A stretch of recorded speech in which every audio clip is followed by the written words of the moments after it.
first thing is, and this is something that I've done, I talked about my 4-hour routine in the morning. Read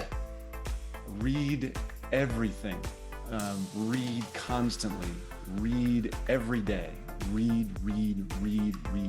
I think, I read economics, I read art history, I read philosophy, I read religious studies, I read commentary on culture, I read newspapers, I read news articles, I read books, I read. If you want to become a better you, read. Reading gives you the opportunity to learn things, gives you the opportunity to experiencing things that you won't have the opportunity to do in any other environment. It lets you develop empathy for other people. It lets you develop creativity. It lets you understand how people communicate with each other. The reading is, I think, the most important thing that people can do to improve themselves. And read broadly. Read people that disagree with you. Read people that are specifically making arguments that you hate. Read. That's the first thing. And I think that anyone that reads every single day, they cannot fail but improve themselves and improve their situation. Heroes are an inspiring group of people. Every one of them, from the larger-than-life comic book heroes you see on the big silver screen, to everyday heroes that let us live the privileged lives we do. Every hero has a story to tell, from the doctor saving lives at your local hospital, to the war veteran down the street who risked his life for our freedom, to the police officers and the firefighters who risk their safety to ensure ours. Every hero is special and every story worth telling. But there is one class of heroes that I think is often ignored: the entrepreneur, the creator, the producer. The ones who look at the problems in this world and think to themselves, you know what, I can fix that. I can help people. I can make a difference. Then they go out and do exactly that by creating a new product or introducing a new service. Some go on to change the world. Others make a world of difference to their customers. Welcome to The Hero Show. Join us as we pull back the masks on the world's finest heropreneurs and learn the secrets to their powers, their success, and their influence, so you can use those secrets to attract more sales, make more money, and experience more freedom in your business. I'm your host, Richard Matthews, and we are on in 3, 2, 1. Hello and welcome back to The Hero Show. My name is Richard Matthews, and I have the pleasure of having Jonathan DeYoe on the line. Jonathan, are you there? I'm here. Richard, how are you? I'm doing great. I've been a little cold up here. I'm halfway up the mountain to Yosemite with my family, so I was a little surprised how cold it was here. Wow. Warm up. Get a blanket. Yeah. So, where are you calling in from? I'm in Berkeley, California. Have you guys started to get any of the warmer weather there yet, or is it still California cold? Well, it's never terribly cold here. I grew up in South Dakota and Montana. That's a different kind of cold. That's why we call it California cold. California cold. Yeah. I'm not fully acclimatized, so this is beautiful for me. 60, 70 is beautiful. See, now I grew up in Southern California, and my freeze point is about 65 degrees. Anything below 65, and like my fingers turn blue. Wow, that's too bad. It's too bad. Awesome. So what I want to do before we get too far in this interview is just do a brief introduction, and then we'll dive in. So Jonathan is best-selling author of Mindful Money, and you have led the Bay Area wealth management firm focused on financial planning and client education since 2001. You're a Lutheran seminarian. Wow, I don't know if I said that right. Lutheran seminarian? Lutheran seminarian. Yeah. And Buddhist academic turned financial advisor. So what I want to do before we get too far into it is, what is it that you do now? Who do you serve? What do you do for them? So it's an interesting question because it's shifting a little bit, or I'm adding an element on. So for 25 years, I've worked with pretty well-off individuals and families on financial planning and investing, and that's been the core of my business. When lockdown occurred in Berkeley in 2020, we started building financial courses. So throughout my career, the thing that's really been different or interesting about what we've done is, instead of relying on our ability to guess what the future is in terms of markets, we've said, hey, how about instead of that, we do education around basic steps that people can take, things that people control, things that people can actually do to get better outcomes. Yeah. And so we've had clients say, hey, Jonathan, come to my company and talk to my employees. Jonathan, come talk to my family meeting. I want you to teach people about all this kind of stuff. And it's great. So I've done these things one-off. But in 2020, we built courses. And so I've started to do a lot more free education just to broaden it out there and get it to more people. And so I think that education is key. And that is, I think, what I spend the most time doing today. I still work with clients. I still have like 100 clients that I work with face-to-face, but I like doing bigger presentations and a lot of public speaking around financial education, financial literacy. That's how we move the needle. So has your courses, have they started to shift how your revenue is driven in your company? Actually, no, I'm not, and that's not really the intention. So the way we've used the course, we've had probably, I don't know, 2,000-3,000 people have gone through some of the courses, and we've just given them away. Like we've said in a couple instances for like entrepreneurship groups, like I've hosted an event and kicked off the course and then showed people how to go through the course themselves. But in many instances, I've just, here's a link, here's 18 modules, have at it. And we see people kind of, go through it.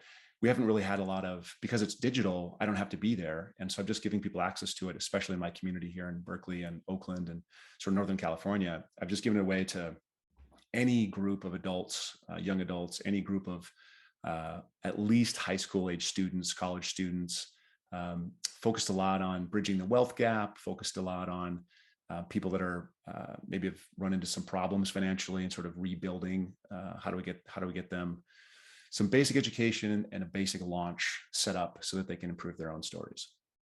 So why do you think financial literacy is a you said to turn it around, like to turn our country around and help sort of, you know, train the next generation? Well, so I'd love it if I'd love it if we could turn the country around with it, but I'm like one person at a time. And a really good example of this is like 2008. Much of went into the meltdown that became the Great Recession in 2007, 2008, 2009 was just a lack of understanding how debt functions. It's a lack of understanding how leverage can turn against us. And it wasn't just, it was a lack of understanding up and down the wealth chain. So a lot of people that, probably shouldn't have been able to buy their first home were able to buy the first home with a lot more debt.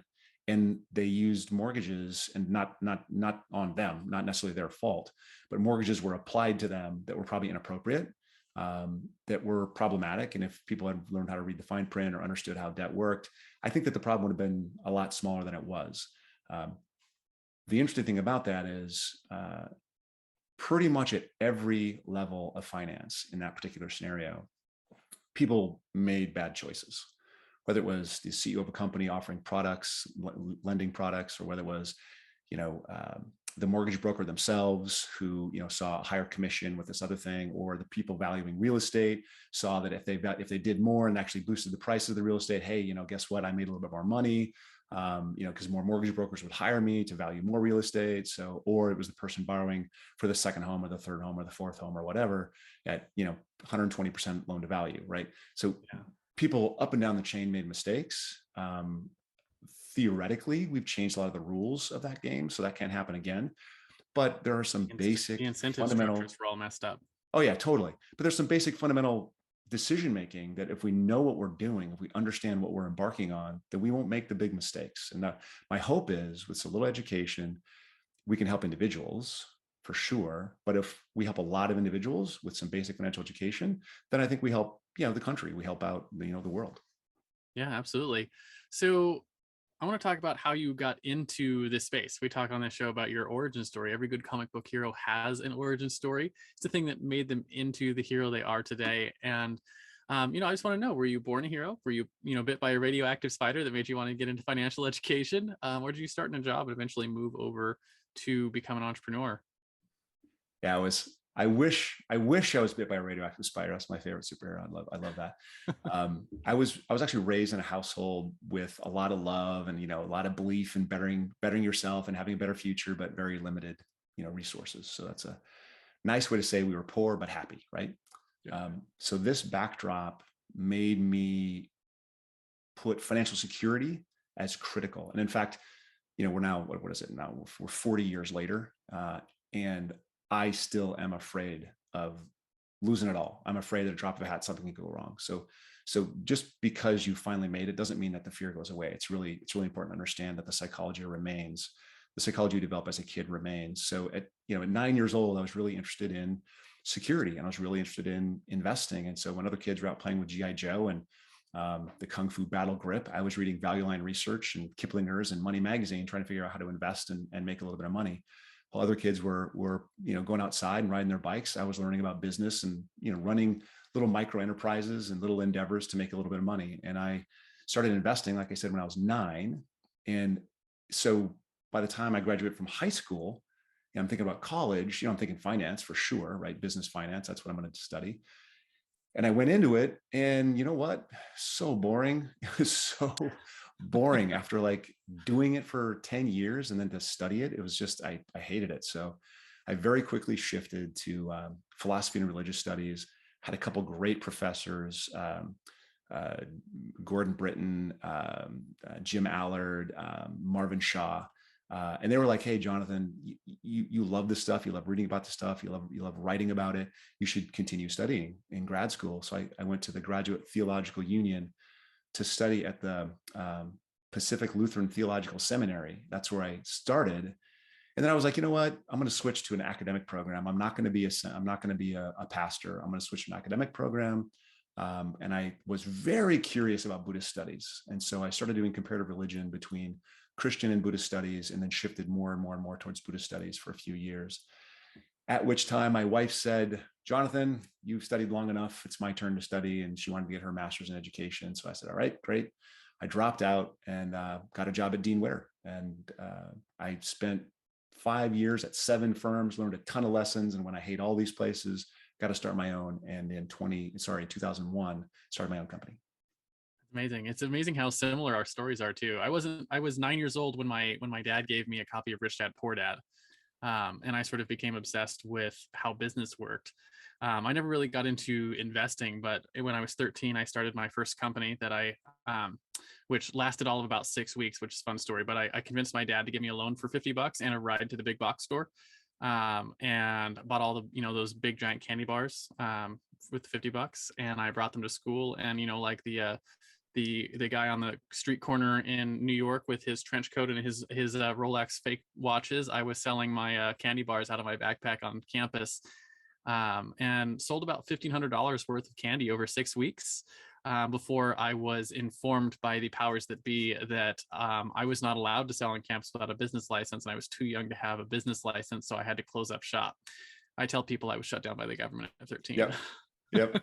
My story is the same. Mine was gum though. I'd buy a pack of gum for 25 cents and you could sell a piece of gum for 25 cents. And turns out, all these years later, my nephew was doing something similar. So this lives on as an idea. Yeah. Yeah. It makes me happy. And, and then I went to college and studied theology and got a degree in preaching. And then right before I was done, dropped out and started my own business. And, been going ever since. So yeah, that's fun that we have a similar trajectory. I haven't met someone else who's like, yeah, I started doing business and then went to college to study the Bible and then, dropped out and started business. Yeah. That's gotta be rare. There's 2 of us. Yeah. So over the course of, building your career in finance, I want to talk about whether or not you have discovered your superpower, right? Whether that's a, fancy flying suit or, the ability to call down thunder from the sky or super strength. Every hero has their superpower. And in the real world, I say that, heroes have what I call a zone of genius, which is either a skill or a set of skills that you were born with or you developed that really help you slay your clients' villains, right? Help them come out on top in their journeys. And the way I like to frame it is if you look at all your skills, you probably have a common thread that ties all those skills together, right? It's the thing that's, tying everything together behind the scenes. And that is probably where you find your superpower. So that kind of framing, what do you think your superpower is in your business? Yeah, I was thinking about this, and I think that there's probably 2. I don't know if it's I leap these tall buildings and see through things. No, the first thing is I'm incredibly disciplined. My wife would say obsessive. My day has started for the last 25 years with almost the exact same morning routine, and that's pretty much true in all aspects of my life. The first 4 hours of my day are meditation, exercise, stretching, reading, writing. And that's been true for a long, long time. So the benefit of actually having these excellent routines is that I'm able to be present when things go haywire. I had a coach that used to say, we systematize the ordinary so we can humanize the extraordinary. And so in my business, it's unpredictable when the world's going to go crazy. I don't know when the next crazy thing is going to happen. So I have to be able to plant myself in the middle of the crazy when it occurs and be ready to combat whatever, demons come up for my clients in that space. And then the second thing is, I think and this is really also very important in our business, right? I'm really, really good at identifying and ignoring noise. And there is a lot of noise in our industry. So, sometimes I'll be talking to somebody and I'll realize that, they're no longer curious about what we're discussing. They've shifted from having a conversation to trying to convince me that they're right. Their minds are made up. They've decided that they're right about something, and that's really, really important that I agree with them. And at this point, I get put on my blank face and I, nod my head and I just try to look for a way out of the conversation, because it's really, you can't learn something from somebody that is just, push. And I want to stay open to this new thinking, and I want to constantly find, this noise is A, not real, B, not provable. How do we avoid this stuff? And there's a lot of it in our industry. So the ability to ignore that and help other people ignore it, putting in context, the last 8 years, we've seen two very, very, very contentious elections. One went one way, one went the other. Both periods of time, there were people that were absolutely terrified on both sides of the aisle, terrified that it was the end of the world in both cases. And I just think that's the kind of stuff. The sun came up after the next day in both cases. It did in both cases. And I think that's pretty universal about how our system works. And we're going to, I continue to have conversations on the same topic, but it's mostly noise. What's interesting to me, one of my good friends and mentors for a long time, he used to say, if Armageddon happens tomorrow, the sun will still rise. Yeah. Right. And the flowers will still bloom. Yeah. And it was, it always struck me as an important thought, especially, when we're dealing with things like global financial crises, like in 2008, or, I see a lot more of big bubbles growing now that look like at some point they're going to pop. And, when the worst happens, you have to be able to realize, honestly, whoever the president is doesn't make a big deal, a whole lot of difference on what you wake up and do in the morning. Right. Yeah. Yep. And we have a lot of people who are terrified of, who's in the office or what's going on. And really, to your point, a lot of that's just noise, because you get to control your own economy for a lot of the world. And it's really, I think you said it right. You control your own economy. It's never what the world does to us that really causes the damage or causes the problem. It's how we react and how we respond and how we think about it.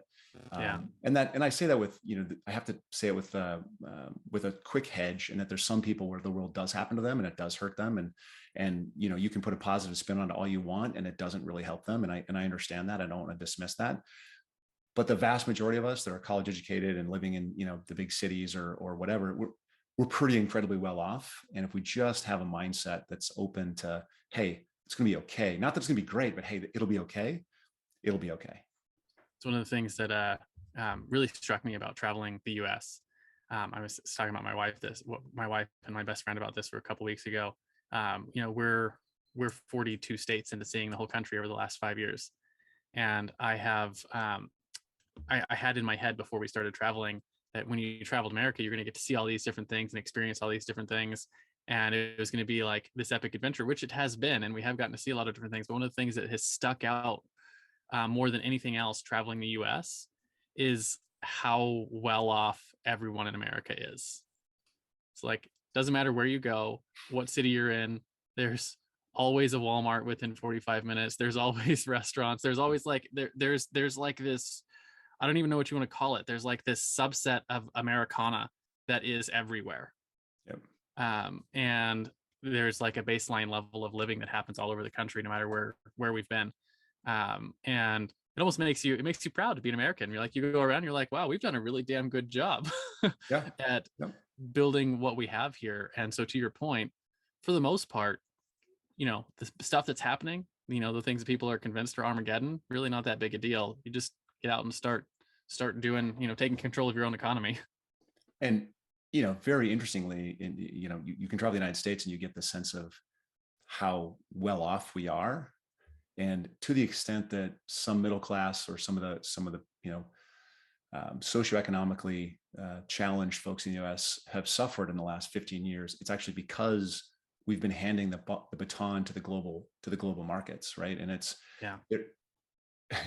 wow, there are people in South America, Africa, Eastern Europe, Asia that would dream of the stuff that we have access to in the poorest areas of our country. And it's, so we have to just counter blessings. We really have to say, hey, we're really lucky that we're born in the United States, that we, live where we live, that we have access to things we have access to. Counter blessings. What are you going to do with it? Yeah. What are you going to do with it? What are you going to do with the stuff that you've been given? Yep. And what do you call it? It's the chance of birth or whatever, right? We were lucky enough to be born here and to grow up here and to be a part of what this American experiment has been. That's why I have my backdrop up for my podcast, because I love what we have and the access to grow and expand our businesses and really be in control of our own lives. Which is, it's a rare thing, right? It's not something that you can have everywhere in the world, but you have it here. It's still also nice to be lucky. I mean, we did win the birth lottery, and I've been pretty lucky. Yeah. It's still nice to be lucky, right? And it's and then we used to hear some of those things like there's this conversation going on nationally about privilege, and I was like, well, one of the biggest privileges we have is that we were born here. Yep. Right. And we have opportunity to do things with that. And so what do you do with it? And I've built a couple companies with mine that's going pretty well. And one of the reasons why we run this podcast is to find stories of people who are doing the same thing, right? What are you doing to grow and build your own economy and give your value to the world? Because really that's what entrepreneurs do, is they find out what their value is and they learn how to give it to other people. So. Absolutely. And then their success can become significance for everyone around them. Yep. Yeah, absolutely. So if your superpowers are your discipline and on that's the one side of the coin, the other side of that coin is your fatal flaw, right? So the backside of any superpower is the kryptonite like Superman has, or the bracelets of victory that Wonder Woman can't remove without going mad.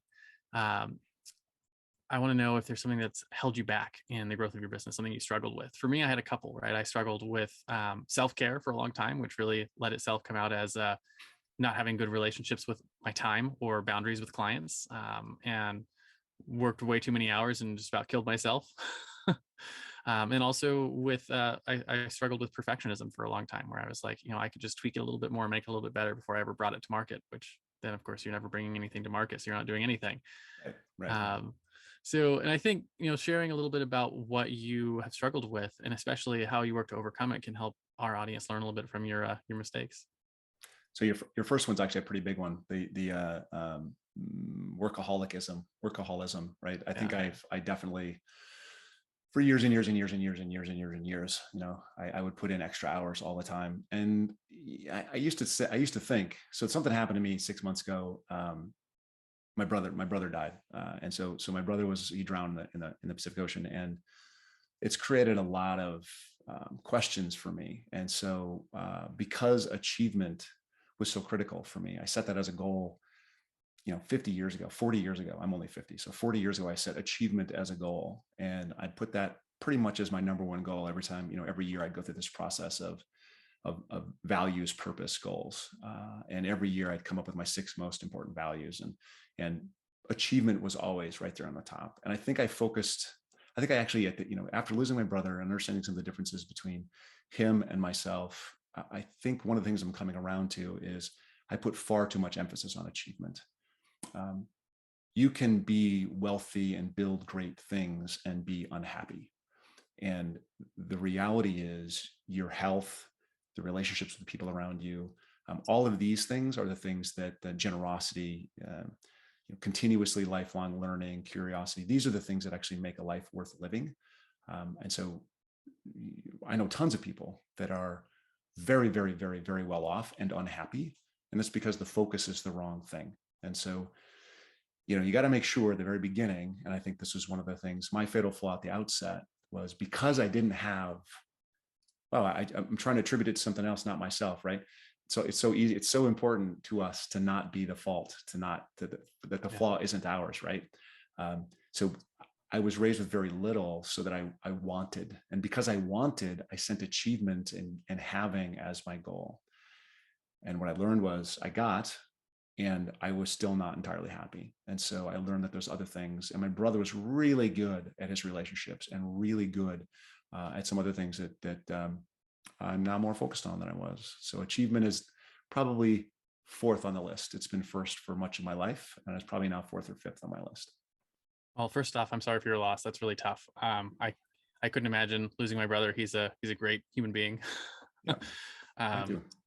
Yeah, yeah. And I had a scare with him a number of years ago when he got in a motorcycle accident and got a phone call when I was 2,500 miles away, and he was in critical care and just about ruined me in an afternoon. I was like, so I haven't been where you've been, but I felt the scare.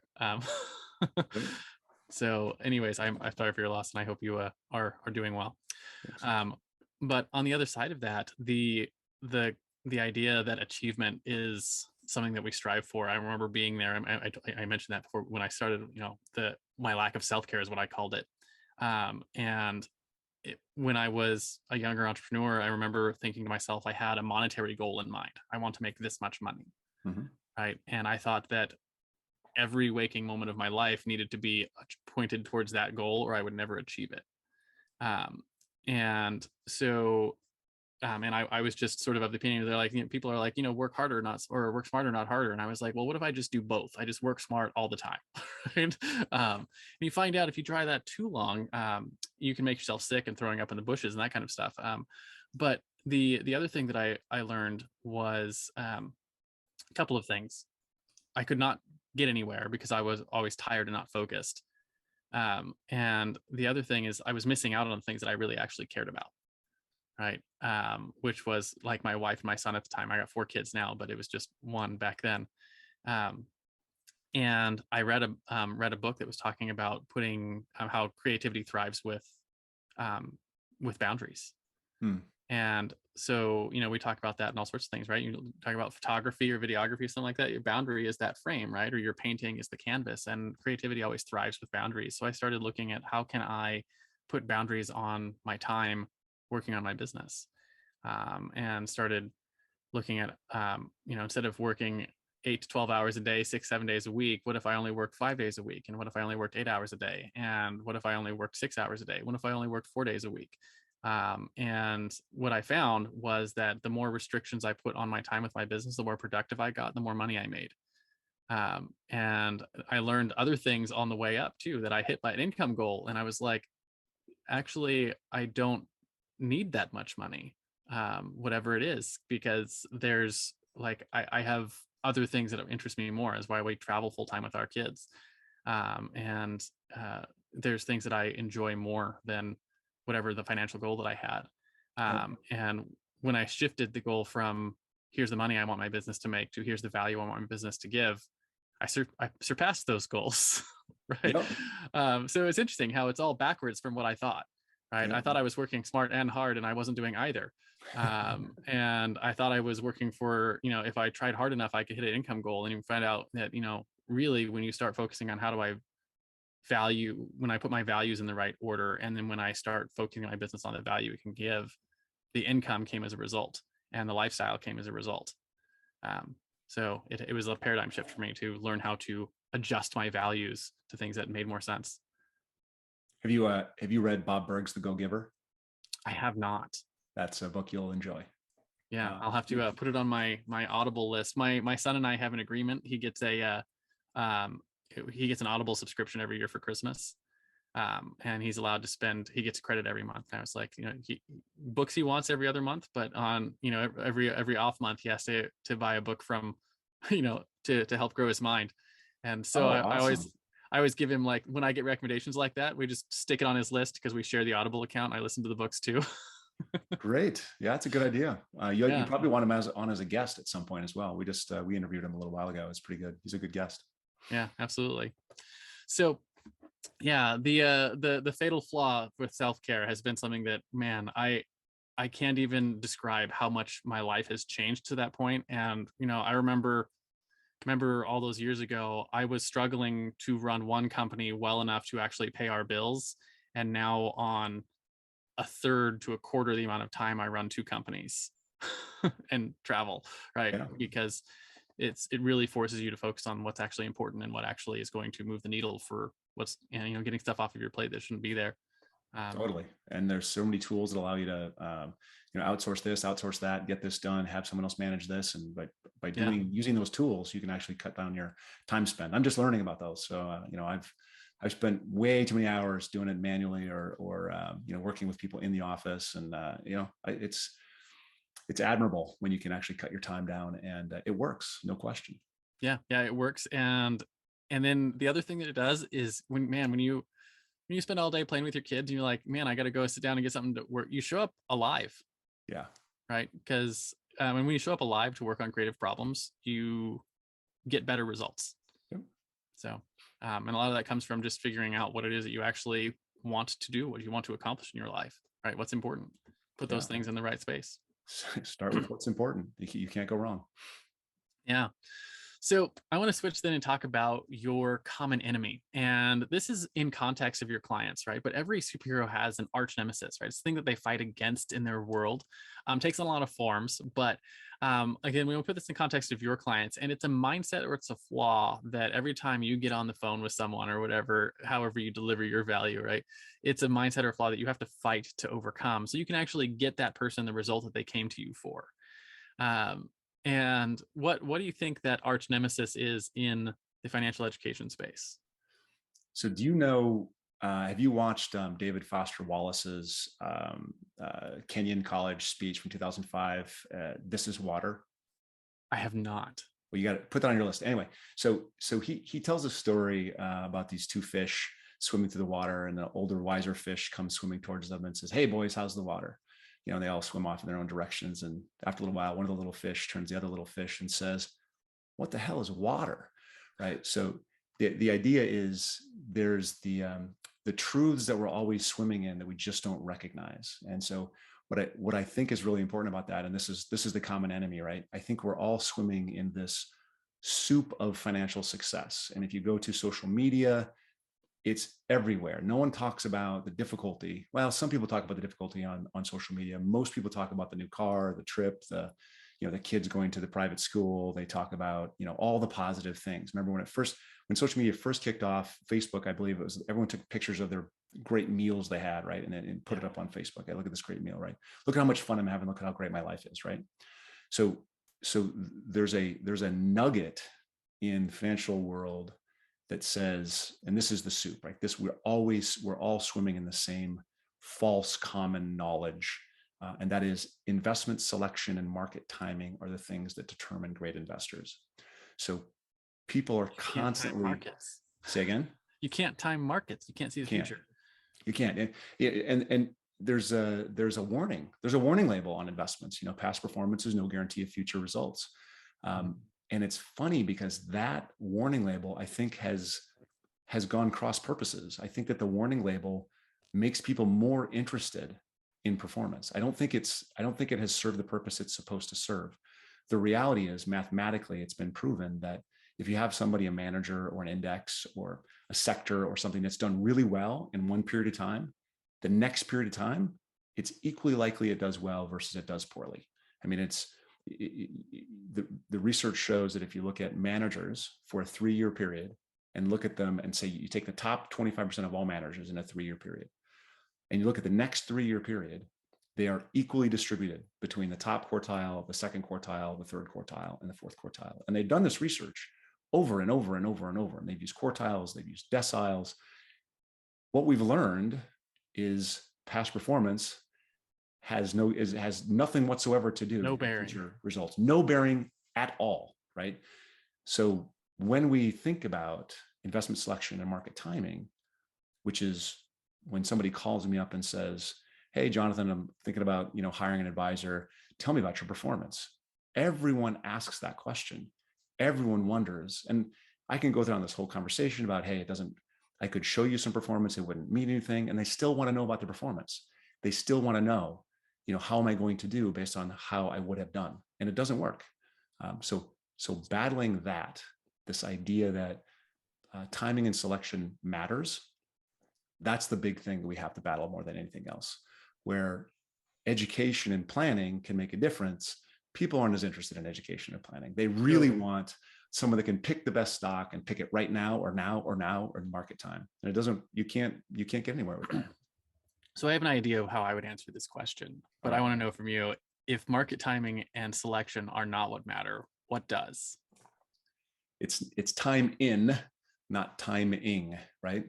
So we operate with sort of three fundamental practices, and they are the same three I've operated with for 25 years.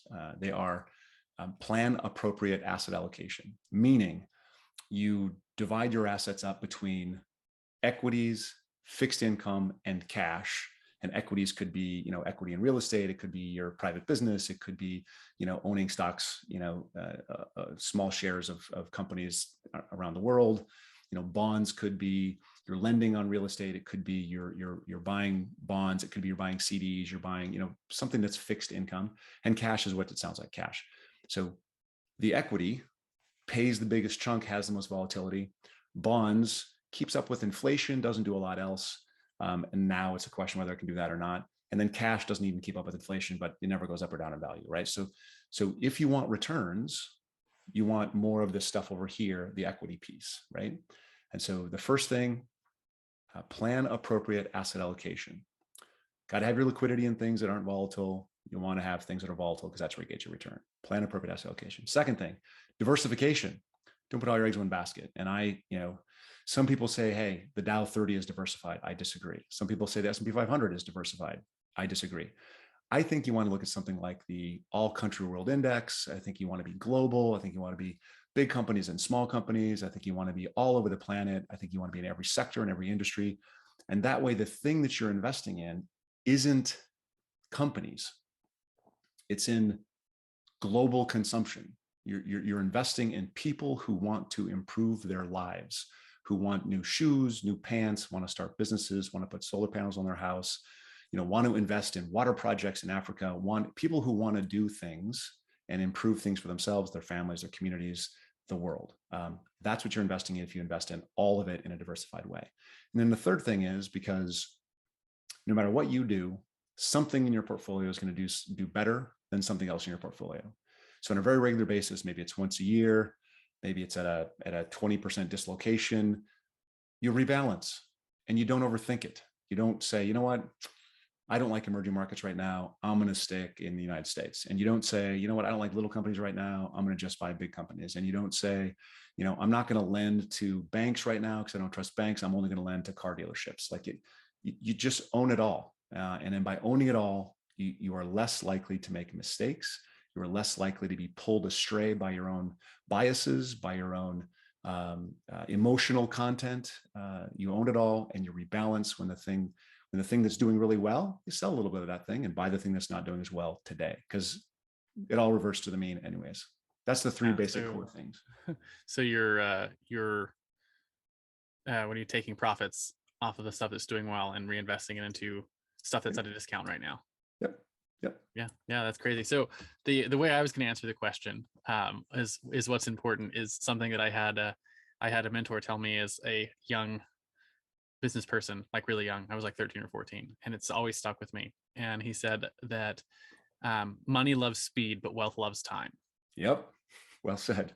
And it's always stuck with me because and it wasn't until I don't know a number of years ago that I was talking to a friend of mine who invests in commercial real estate. And he was talking about when he buys and sells projects, and he's got this project and it's cash flowing like, I don't know, crazy, like $20,000 a month kind of cash flow. And he's like, I'm selling it. And I was like, why would you give up $20,000 cash flow right now? And he was like, because they're going to give me, what is it, $4.5 million for the project, right? When they buy it. I don't know what it was, right? I'm just pulling those numbers out of my butt. But anyways, he was like, and then he explained to me the same concept of the money loves speed, but wealth loves time. He's like, if I take that $4 million today, right, how long does it take me to make $4 million from the $20,000 a month cash flow, right? It's X number of years.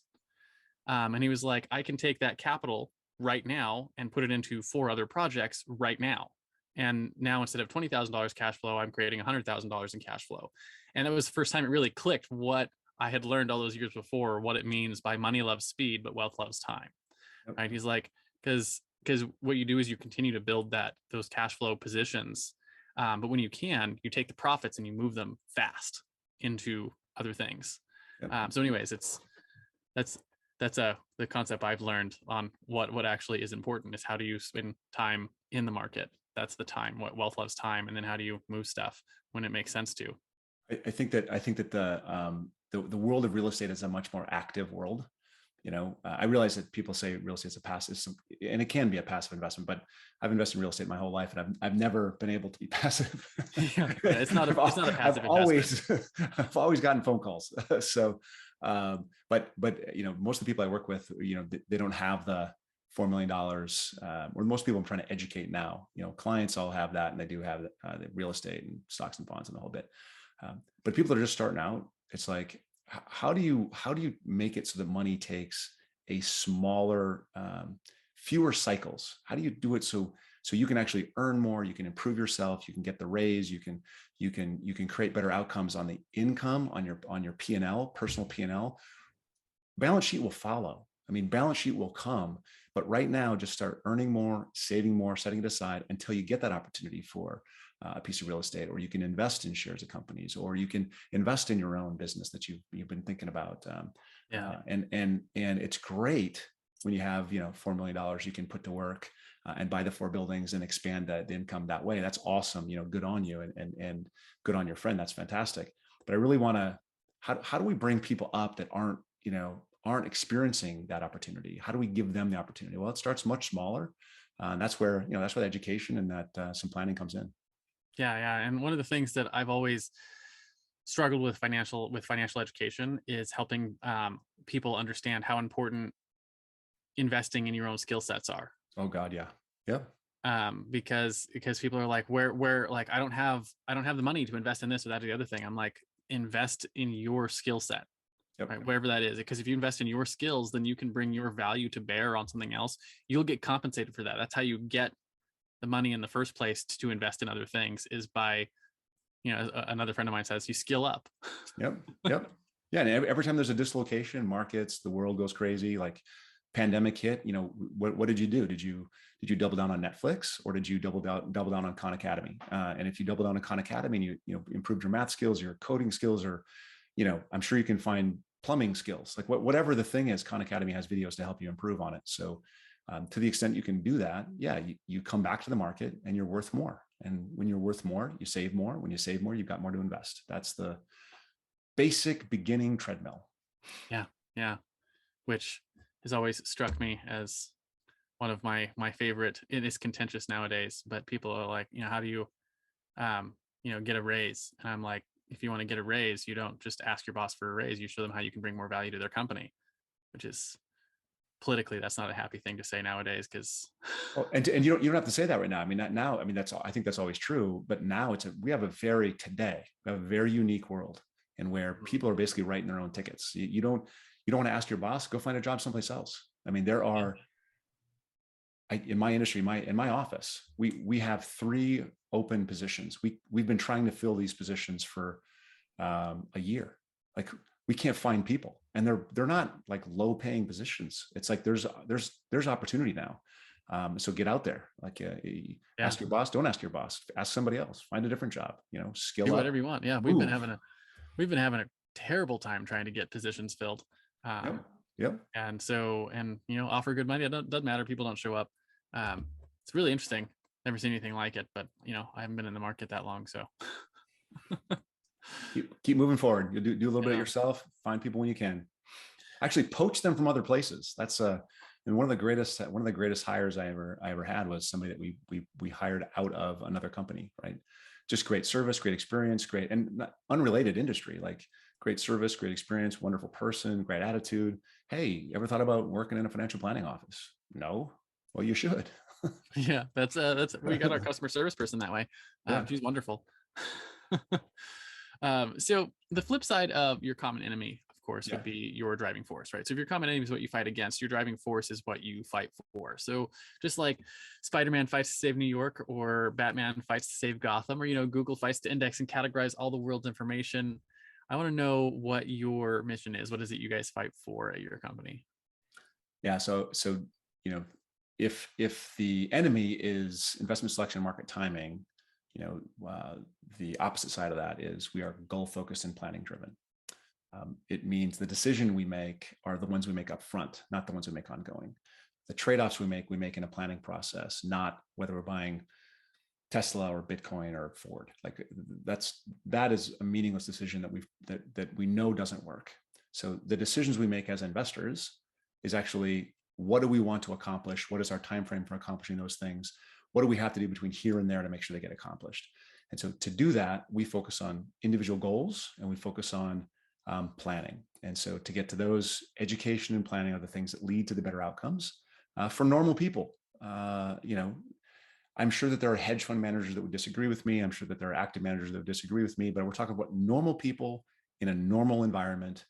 The more you can focus on, this is what I want to have accomplished. I want to retire at this date. I want to send my kids to this school. I want to have this kind of vacation. I want to drive this kind of car. I want to do this kind of good work in my community. The more you can get really concrete about those things, and then think about and design the path, the plan to get from here to there, and just do the things that you know will get you there. You don't have to think about the other stuff. The other stuff is that noise we talked about earlier, and you need to ignore the noise. So there's a couple of things I want to comment on that. So one of them is just how well that works, because I've done it myself. If we go back 12 years ago, my son was just born, and my wife and I sat down and we built essentially what's a vision board, right? And we had it up on our wall and had little pictures cut out of all the things we wanted to do with our life. We actually designed the life we wanted to have. And you fast forward 10 years and we've hit every single goal on that board without fail, all of them. And had to, build a new vision board, right? That kind of thing. So we hit everything, which is crazy, right? Because you're like, we planned it and then we did those things. We started with the end in mind and got what we wanted to get. And all the way down to the type of knives we use in our kitchen, right? It's very specific. It was. We had specific things. It was like we were like broke, like so broke, like the kind of broke, like we fed our son and then had peanut butter and crackers for ourselves, kind of thing. Yeah. And it's amazing what you can do if you focus for 10 years. Yeah.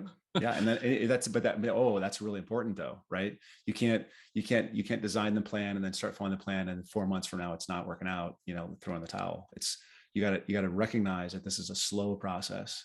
You've got a long time ahead of you. Take the small steps today, reward the little things. Don't just shoot for the big things. There's when we talk about, values, purpose, goals. So by the time I get through my values and my purpose and get to the setting of my goals are, where do I want to be in 10 years? But if I want to be there in 10 years, then where do I need to be in 5 years? And if I want to be there in 5 years, where do I need to be in 3 years? And then 1 year, and then 6 months, and then 1 month? And what am I doing this week so I can make sure all those things happen? I line those things up. And if you can see the incremental things you do today and how they're additive to the long-term 10-year goals, I think that's huge. And I think that's where most people, they can't continue for 10 years because they haven't, I want to do this 10 years from now, but they haven't built the things they can reward today. If they do the $10 in the 401k, or they do the, 2 videos on Khan Academy, or they do the, whatever the thing is that they can get a little bit better today, they reward that. And then, I want to do more of this, right? You can, I got a little bit further. I got a little further. I got a little closer to my goal. I did my one step towards my goal. If you just set out 10 years, it's kind of far away. You need something to reward yourself. That's one of the reasons why we had the vision board the way we did. And it was specific all the way down to like, we want to buy those knives because when we could afford the knives, we bought them, right? We've had them for 5 years, right? and they're the little things. And I had someone tell me a number of years ago that if it's worth doing for the next 10 years of your life. And it's interesting to think that way, right? Because it allows you to focus long term, but also realize that you've got time, right? Yeah. And I remember when I was young and I was putting in the 10, 12-hour days, the thought was I didn't have enough time, right? I need to be successful tomorrow. Yep. And then you try to get a whole bunch of things done, and none of them are done well, and none of them are done well. But when you're like, I'm going to do this for 10 years, then you realize that I don't have to do everything today. I just need to do one thing, and I need to do it well. Yep. Right. And one of my things that I do now is I focus on something I call micro completions. Yep. And micro completions are like, hey, today is like, I don't need to accomplish 100 things today. I don't need to accomplish 6 things. I don't need to accomplish 5. I just one thing that I can take from start to finish in my business, and that's it. Whether that's helping a client on board or writing, the first paragraph in an article that we're doing for marketing piece, doesn't matter. It's just one thing that I can take from start to finish. And if you complete one thing every day for 10 years, you can go from a nobody to world class, Yep. which is like, that's not just a guess. It's something I've done, right? In my markets, in my community, in my group of people that I'm in, I'm one of the best in the world, right? And that happens because of getting a little bit better every day. Yep. Yep. No doubt about it. Incremental. So, what's that called? Kaizen. It's the Kaizen is just incremental improvement. Yep. Incremental improvement, or what is it? The richest man in Babylon talks about that as well. Yep. Yep. But yeah, the other thing that struck me about what you said was about doing the right things on a regular basis, the planning and goals, and it reminded me of The Last Samurai. Have you ever seen that with Tom Cruise? Oh, I love it. I'm trying to get my son to watch it with me right now. He's like, It's no, he's 17. He's too cool for it. it's too cool for it. It's such a great movie. But my favorite line from that movie is when he's fighting and he's getting his rear end handed to him by the other swordsman, and the guy on the sideline says, "Too many mind, too many mind." Right? Too many mind. And it's because when you actually have to show up and perform, you want the distance between the stimulus and the response to be minuscule. Yep. Right? And that comes in the financial space, just like anything else, right? If you want to perform on the basketball field or with the samurai sword or become world class in your space, it's the practice ahead of time. Yep. And when you're talking about your decisions for your financial space, just to ground it for people, if you're doing day trading or something like that, and you're like, hey, I'm just going to try and time the markets, it's not going to work. But if you go, what I'm going to do is I'm going to put in $10. When it goes up 2%, I'm going to sell it. Right? You've planned that. It's not an emotional decision. It's a thing that you're just going to do. And when you do that over and over and over again, still gonna recommend against that though. Yeah, I don't know jack about day trading. That's a bad example. I don't know anything about day trading, but the idea is that you're making decisions based on stuff that you've pre-planned, not on the emotions of the moment. Exactly. Yep. So yeah, like I said, I don't know anything about investing in that. I don't do that. Right? I'm still in the phase of my life where I'm working on building my companies that will eventually have cash flow to drive into other investments. We'll get there eventually. But you'll get there. You'll get there. But yeah, it comes down to that idea that you're building your practice and your goals now. So when you're on the court making the decisions, you're not making them in the moment. You're making them based on what you've already pre-planned. Yeah, it's like muscle memory at that point. Muscle memory. Yep. Yeah, absolutely. So I think that wraps up our driving force. I want to talk about some practical things, shift gears a little bit and talk about your hero's tool belt, right? And just like every superhero has their tool belt full of gadgets, like their laser eyes or web slingers or their big magical hammer they can spin around and fly across the world with. I'm going to talk about the top 1 or 2 tools that you couldn't live without in your business. Could be anything from your notepad to your calendar to your marketing tools, something you use for product delivery, anything you think is essential to getting your job done on a daily basis. Yeah. So first off, I want to say that except for one, your examples almost all come from Marvel. I think we need a little bit more DC universe in there. Okay. So there's a couple things, right? The first thing I do like Marvel better than DC, so it's of course they do. Of course they do. But what is it? Batman and Superman are DC. Like that's true. Anyway, neither here nor there. So first thing is, and this is something that I've done, I talked about my 4-hour routine in the morning. Read everything. Read constantly. Read every day. Read. I think, I read economics. I read art history. I read philosophy. I read religious studies. I read commentary on culture. I read newspapers. I read news articles. I read books. I read. If you want to become a better you, read. Reading gives the opportunity to learn things, gives you opportunity to experiencing things that you won't have the opportunity to do in any other environment. It lets you develop empathy for other people. It lets you develop creativity. It lets you understand how people communicate with each other. The reading is, I think, the most important thing that people can do to improve themselves. And read broadly, read people that disagree with you, read people that are specifically making arguments that you hate. Read, that's the first thing. And I think that anyone that reads every single day, they cannot fail but improve themselves and improve their situation. Second thing is, the tool that I use for that is I use a newsreader, and right now I'm blanking on the name of the newsreader. But I mean, I highly recommend just an app on your phone or an app on an iPad that will do two things: allow you to highlight something that you like and categorize it as something that you like, but also allow you to highlight something that you disagree with and allow you to categorize it as something you disagree with, so that it will pull into that folder these things that are difficult for you to defend against, the people that are making the good arguments that you don't want to hear. And so you're reading both sides. And if you have a newsreader, you can actually separate the two out. This newsreader, stuff that I generally agree with, I generally like, because you're going to go, that's a natural, you're going to go there anyways. This newsreader, I'm specifically setting up to bring to me arguments that I don't like, that I disagree with, that I think are stupid, that come from the other side of the aisle, that whatever.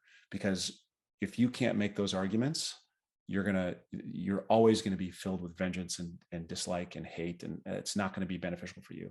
You've got to be able to argue both sides, and you've got to be able to defend your own position always. So the only way to do that is by actually understanding what they're saying. So a newsreader, I think, is critical. I just discovered this other one, and I want to share it. Have you heard of Notion? I have heard of Notion. I love Notion. And it's like your own personal database. It's so incredible. And there's this, somebody introduced me to the PARA method, which is it's a universal method for organizing digital information. It's produced, I think, by Forte Labs, PARA, P-A-R-A. It's such an incredible way. So Notion gives you the database. Yeah. PARA gives you a way gives you a face to put on top of it. Organize it. Yeah. It gives you a structure that you can use the database in. And it's those two together. I'm just implementing it myself. And I've used, so many different tools for project management and so many different tools for digital content arrangement. And I'm so excited to use these two things together. I think it's going to change my life. Yeah. You are the second person I've heard that from in the last couple of weeks. PARA or both? Specifically Notion with a UI on top of it. So he had a different one, but it's similar kind of thing where it's like an operating system for your life that you could use Notion's database as the back end for. Yep. Simplify. So awesome. Notion's powerful. I love that. I love it. Yeah. It's interesting too, because like by itself, Notion is intimidating, right? Because it's just like an open-ended database. And it's not until you start looking at like I don't know what other to call them other than like the operating system you put on top of the thing. Yeah. Like the PARA that you're talking about. And I can't remember the other one that my friend mentioned.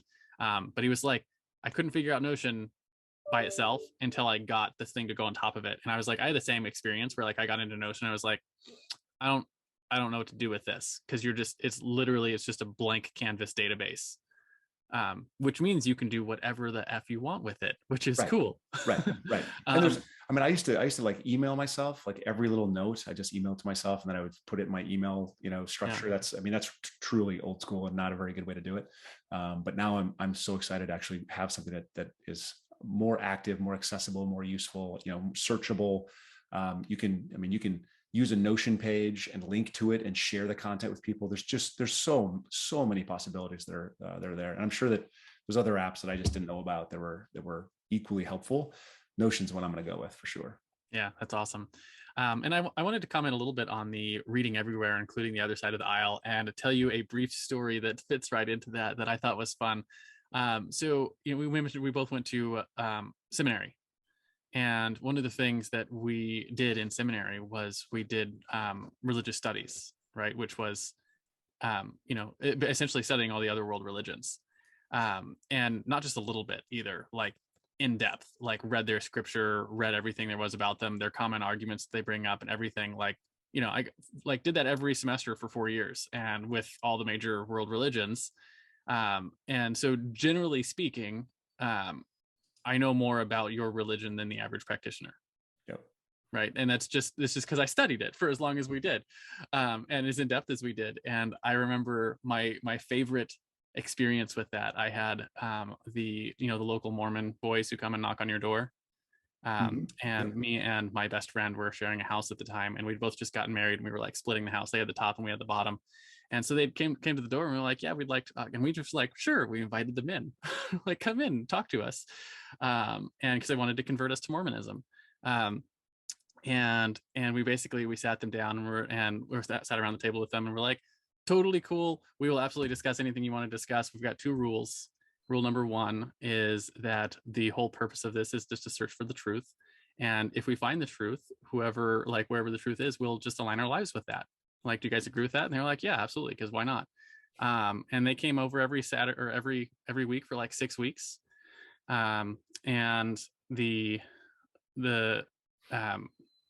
our wives made them food, and we had dinner like every week for 6 weeks. And on the 7th week, the local, I guess, bishop came over and informed us that our house was put on a black mark, and we would no longer be getting visited by the Mormons because they had to send our Mormon boys back to their re-education camps. Nice. Which cracked me up. And the reason that happened is because we knew all of their arguments better than they did. Wow. Yeah. Right. Because we'd studied it. Yeah. Right. We studied everything that they knew. And they didn't. Right. They didn't actually know what they thought they knew. Right. So when you actually study the other side, even the things you don't agree with, and you can argue their points better than they can, it is significantly easier to sit down around the table and have a discussion about what the actual truth is. I mean, I think the challenge is you also have to be authentic yourself. Like, you have to be open to whatever they do bring out, right? But if you've already studied it and you know what they're going to do, absolutely. Yeah, and to that point, you have to have that honesty where you're willing to be like, hey, if I'm wrong here and you can show that to me, I am absolutely willing to change my life based on that truth, right? Wherever that is. And that's the whole point of being authentic, is that you line yourself up with what you know to be true. So anyways, I thought that was an interesting story to line up with that. Yeah, it's perfect. It's a good example. Good example. And now, a quick word from our show's sponsor. Hey there, fellow podcaster.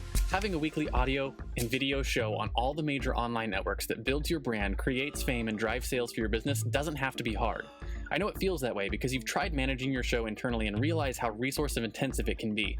You felt the pain of pouring 8 to 10 hours of work into just getting 1 hour of content published and promoted all over the place. You see the drain on your resources, but you do it anyways because you know how powerful it is.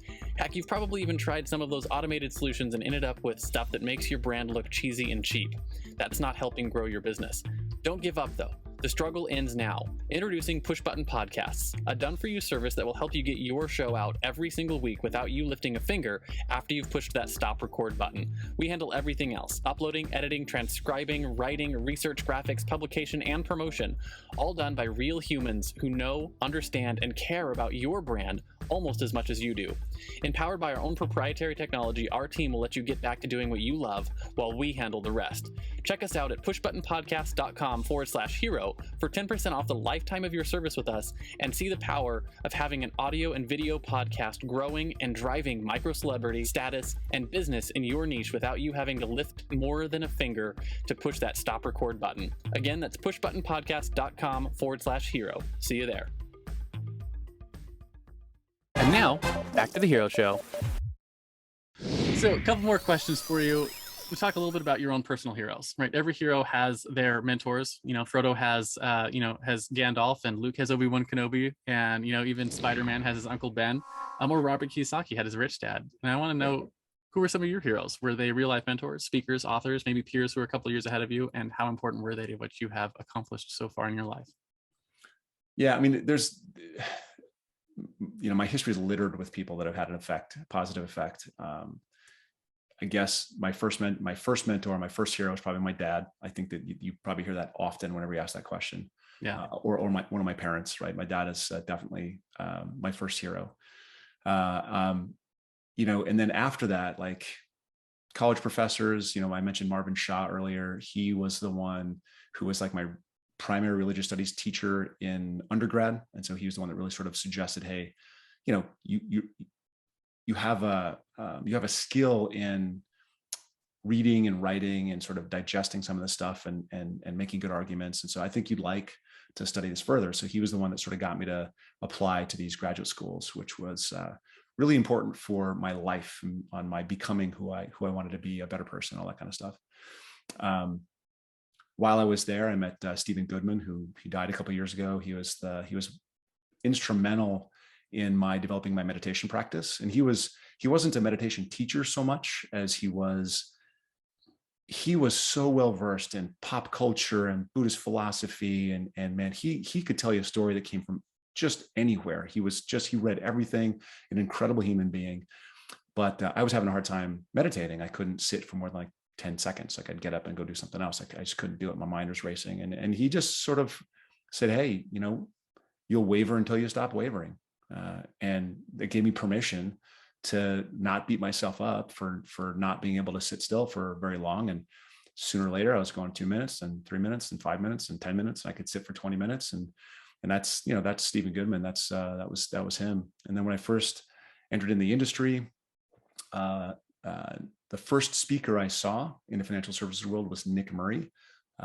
Any sort of young advisor out there, and I meet a lot of them these days that have never heard Nick Murray, never read Nick Murray, and it just blows me away. He is, like, his philosophies and his, I'll call them teachings, were critical to my developing my practice, to how I service clients, to how I build trust, to the kinds of things I say. Nick Murray was an incredible. He's kind of out there a little bit, but in terms of how to manage a business and how to be a financial advisor, he was incredible. About 7-8 years ago, I'll give you one more. 7 or 8 years ago, I started wanting to write more and speak more and get out there, and I started reading Stephen Pressfield. And Stephen Pressfield wrote a book called The War of Art.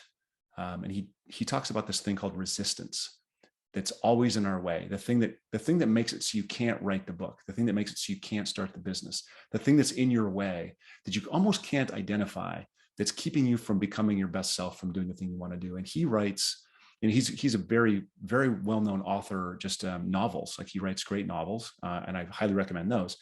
But he has probably half a dozen books on breaking through resistance. And The War of Art is, I think, the best one. Turning Pro is probably the second best one. And I'll sing his praises all day long. He's a just fantastic teacher on dealing with resistance, which, if you do anything, if you do anything important at all, you will run into resistance. And he's trying to show you how to work with resistance and work around resistance. Incredible. So there's a short list. I could probably name 10 others. Of people who have had an impact. Yeah, it's a fascinating question, and Yeah. the answers are all over the board when I ask that. And what always strikes me is, generally speaking, probably 99 times out of 100 for people that we've asked that question to, the people who are mentioned as heroes, like to your own personal heroes, your mentors, wouldn't know that they are a mentor to you, right? Like, if you asked them, they're not going to be like, oh yeah, of course I mentored, I had a big impact on his life. They wouldn't know. Yeah. And what always strikes me about that is the reason I started this show was a mentor of mine said to me when I was very young. He said, hey, someday when you grow up, your kids are going to have a hero, and if you're not worthy, it's not going to be you. Oof. Wow. and I was like, oh. And Yeah. I was like 17 at the time, right? Kids were a long ways off in my future. But for whatever reason, that stuck with me for a long time. And the reason it stuck is because you realize that, like, everyone has their heroes, right? Their mentors, people they look up to. And if you're not the kind of person who's worthy of it, you're not going to be that. You're not going to be the one they choose. Be worthy. Yeah, and so for me, it was always a reminder to be worthy of someone choosing me as their hero. Yeah, right? Even if it's only my 4 kids. It's an incredible lesson. That's an incredible lesson to get when you're 17. That's awesome. Yeah. Awesome. Yeah. And so the reason I asked that question is because I'm curious to see, like, how often that's true. And so far it's been very true that people are regularly, like, you look up to people who had an impact on your life who probably don't know that you chose them to look up to. Yeah, there was, I think the first time I was asked that question, not that question, but a question similar to that, who's an important mentor? I was probably in college, and I referenced my fifth grade teacher, Mr. Ecker. And I remembered it was like that very next summer, I bumped into Mr. Ecker and I said, "Hey, I wanted to let you know that this and this and this and this." He didn't remember who I was. Talk about crushing. Yeah, I have a 10th grade. My 10th grade English teacher was that way. He actually did remember me though, because he had a big impact on my life and some other things that happened. And I actually went back to his class, I don't know, 20 years later, and he invited me to speak to his class. And so I got up and talked to them, and I was like, because I can attribute a couple of things that he taught me specifically that have helped me grow really large organizations. And one of them was the idea that to fail forward. And like, failure is just like the stepping stones of success. And it was like the first time I ever learned that like really, really well was from him. And it was something very specific he taught me. And I remember going back to his class and just talking to his students about that. I was like, this guy here and the stuff that he's taught me has like directly like led to several $100,000 in revenue in my companies. So it was like, pay attention. Yeah, listen up. 10th grade. Yep, 10th grade. Yep. 10th grade English class, right? And he changed my life. But yeah, so sometimes you get the opportunity to go back and actually tell someone, but for the most part, they don't know. Yeah, I actually had a coach for, his name was, and I didn't mention him, which is sort of amazing, Greg Opitz. And they asked me to speak at, he's part of a big coaching program, and they put on this, this annual conference called Excel. And they asked me to speak at Excel, and he was actually in the audience. And I was like, there's 50 people, 60 people in the audience. And I was, for the first time ever, I got to publicly say, thanks. I've been working with him for 10 years. At the beginning, there was all this, do this, do this, do this, do this, do this. But at the end, it was more like, hey, I got this issue. Can you help me out? He was just awesome, beginning to end. And I got to say thank you. And it was huge. And like, we, shared a big hug at the end of the presentation. It was just, the ability of that, take the chance, like go say thank you to these people. I say, you get a lot out of it. Absolutely. I agree. So last question for you, your guiding principles. Right. One of the things that makes heroes heroic is that they live their life by a code. For instance, Batman, to go out of the Marvel space, he never kills his enemies. He only ever brings them to Arkham Asylum. So as we wrap up the show, I want to talk about the top one, maybe two principles you live your life, run your businesses by, maybe something you wish you'd know when you started out on your own hero's journey. So it's interesting because I'm in the business of giving people advice, and advice, people don't seek advice when they know the way. They seek advice when they don't know the way. They seek advice when they're running into a struggle. So it's in that way, I'm kind of a coach advice. So the most important thing, and every business book talks about it. This isn't rocket science. The only basis for an advisor-client relationship is complete mutual trust. My only value to my client is if they can hear me when I'm telling them something that's uncomfortable for them, and they can follow through and take action. So the only thing that I have, the only way that I can make a difference in their lives, really make a difference in their lives, is if I make a difference at that moment when it really matters. When they're not comfortable, they're angry, they're upset, they're scared. And if I can have a relationship based on total trust, and I can say, hey, listen, I don't know how this turns out, but I think that we have a plan in place. And I think that if you do this and this and this and this, just like we said in the plan, it's going to turn out okay.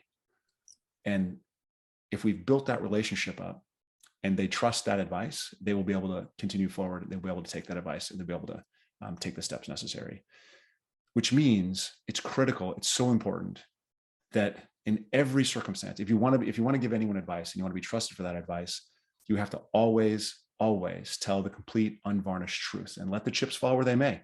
Sometimes you'll tell the truth and someone will choose not to be a client anymore. Sometimes you'll tell the truth and bad things will happen, but you have to tell the truth, and you have to let the bad things happen, let the chips fall where they may, or no one will ever listen to your advice. You have to be trustworthy.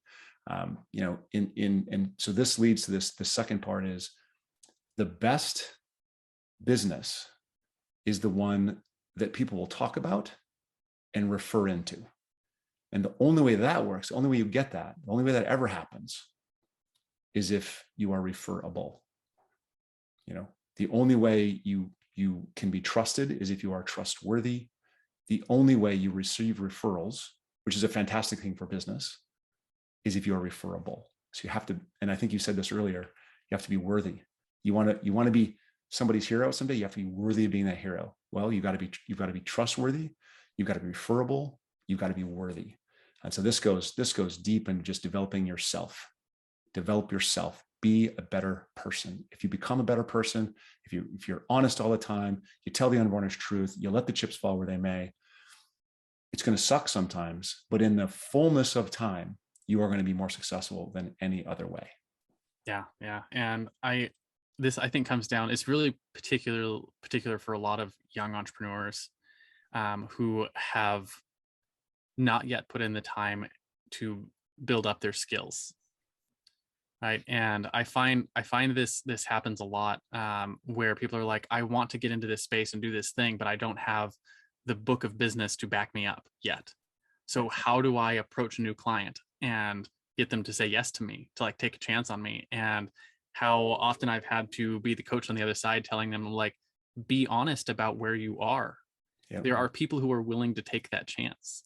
Right. And one of my favorite stories from my own growing up as an entrepreneur is I had a client who came to me and was like, I want to get this particular problem solved. And he's like, everyone I've talked to says it can't be done. And I looked at him and I was like, that's because it's never been done before. Right. And like, nobody knows how to do that. And I was like, I have some ideas on ways that we could potentially approach that. And maybe come up with a solution. I was like, but I can't put my time into that unless you pay me for it. Right. And I was like, we may not come up with anything. Right. We might come up completely blank. Nothing will work. It'll all be terrible.